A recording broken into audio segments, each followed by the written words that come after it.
first off, what was it about the seventh day that did really appeal to you? And no spoilers, but were you surprised by the twists and turns that it took? Well, I was. There were basically three areas of appeal, reasons I did the film. Number one was what got my attention, first of all, was the fact that Guy Pearce was going to be doing it, because I've respected him and admired his work for a long time. And this was the first opportunity we've had to work together. So that was definitely an attraction. Oh yeah, I'd like to do a scene. I'd like to do scenes with that actor. He's a good creative actor. You can always see. So that was one thing. Another thing was I had just recently done another film for this company, for Cinestate, a film called VFW.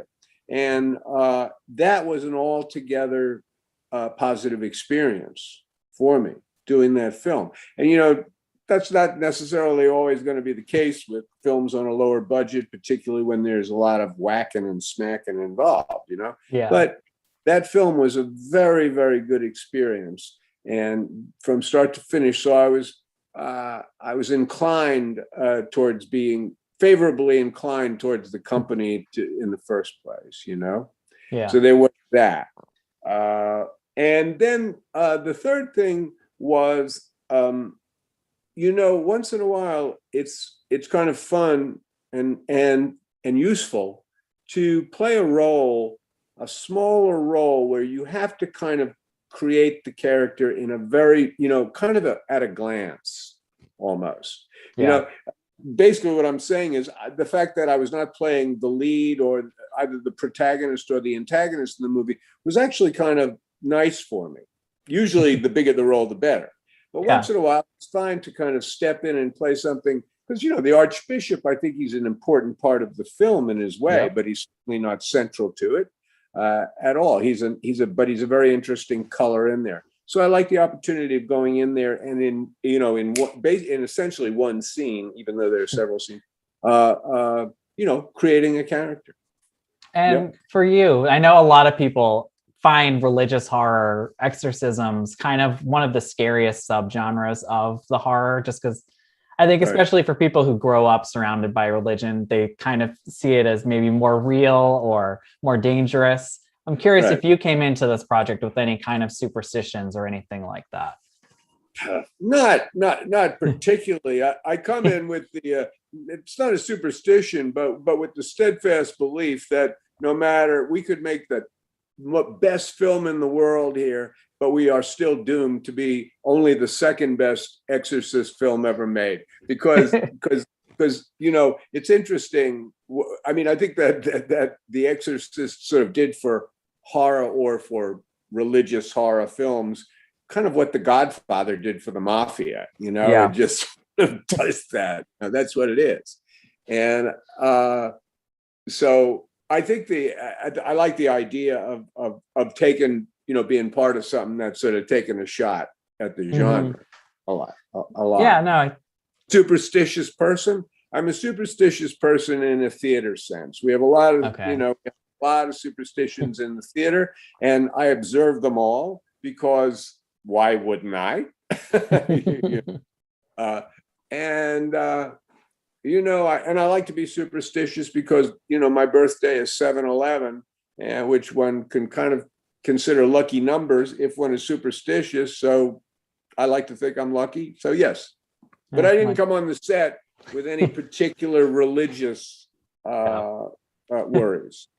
No, my birthday this year is Friday the 13th. So there you go. I'm with you there. Would that be in August? It is. So same date as Don't Breathe 2. Me too, baby. I'm ready.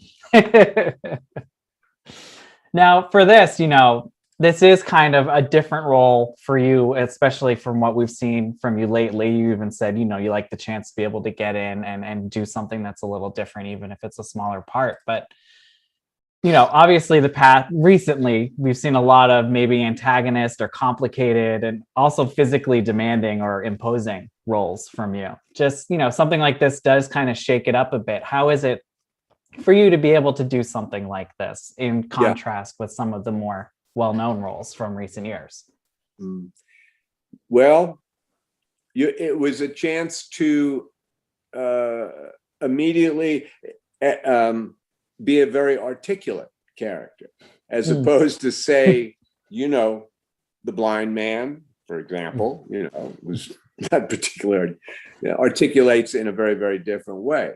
Yeah. I mean, I think the answer to the question is sort of a variation on what I said. There was every reason to kind of do it, to shape something kind of quickly, and and in a not I don't know what to say about it other than it struck me when I read it. I could shape the part in a very, very specific way in a very short time. I guess that's a way of saying I sort of recognized this person. I knew this Yeah. person, maybe not as an archbishop or anything, or maybe not as a religious figure, but that sort of personality type, the CEO nature of the guy. I kind of got that, and I thought, yeah, I can just do that because at the end of the day, what I am is an actor, and so I like to act. Yeah. A day spent acting a role is good. And I mean, do you ever feel that there is kind of like a box people try to fit you into, and how do you maybe push back against that? Well, I don't know that I want to push back against it. I mean, look, if you got it's only rather, I don't believe that I've been typed, if that's what you mean, but no, I don't either, but I think people have maybe expectations of how my character is going to. I'm losing the top of your head. Hey, am I back? Yep. Sorry. Yeah, people have expectations probably, and I enjoy. I think it's a lot of fun to kind of fulfill those expectations and then bust them up when you can. Yeah. So, and I think at the end of the day, what I've always liked is when somebody has said something like, "I couldn't believe that was you. I didn't even know till 3/4 of the way through the movie that was you." I always kind of consider that to be, a real compliment to me, because the acting is transformative. It's sort of the school that I come from. It's really not so much about being me.